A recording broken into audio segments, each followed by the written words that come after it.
Sound the battle cry, see the foe is nigh, raise the standard high for the Lord.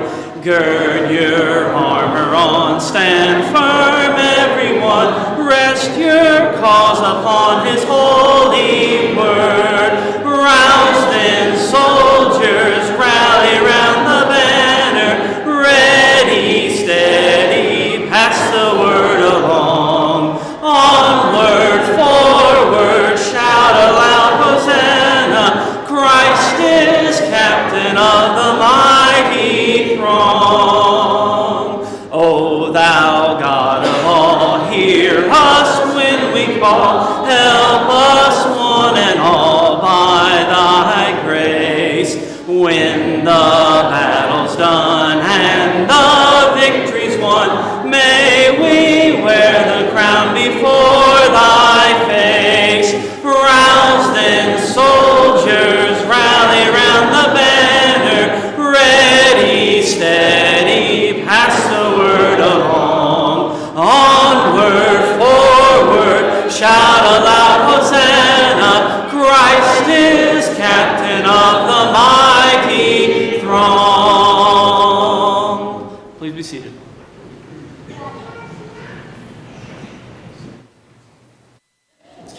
Invite your attention this morning to the book of Matthew. We'll take our study together from this book that begins our copy of the New Testament.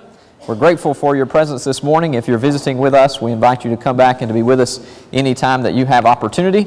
We'll meet again this evening at 6 p.m. and we'll be hosting a great number of young people from our area for our area-wide youth devotional, and so we hope that you can be back with us this evening for that event as well.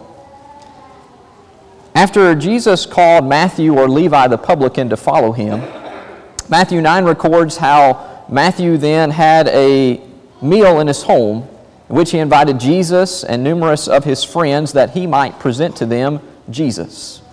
And then God would choose to use Matthew by inspiration to record an account of the life and ministry of Jesus. And God would use Matthew to present Jesus primarily to the Jews as their king. But God chose to use Matthew to present Jesus to us in his account of the life and ministry of Jesus as not only the King of the Jews, but as the King of Kings and the Lord of Lords, the King to whom we should give our allegiance, the King to whom we should give our honor. One of the things that Matthew gives great emphasis to in his account of the life and ministry of Jesus is how Jesus fulfilled Old Testament prophecy.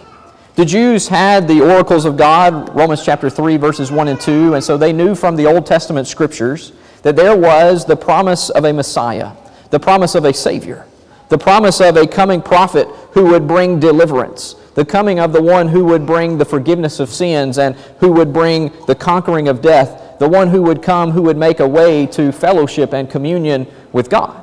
And so Matthew, in his account of the gospel, gives great emphasis to the fact that Jesus, in his life and in his ministry, fulfilled all of these Old Testament prophecies as proof of his messiahship, as proof that he was the one who was sent from God. And one of the key phrases that's found in the book of Matthew is that it might be fulfilled. And so if you sat down and you read Matthew 1 to the end of Matthew chapter 28, you would see over and over again Matthew saying that this occurred in the life of Jesus, that this event transpired in the life of Jesus, that it might be fulfilled which was written or spoken of the Lord by the prophet. For instance, in Matthew chapter 1, Matthew records that the birth of Jesus, being born of a virgin,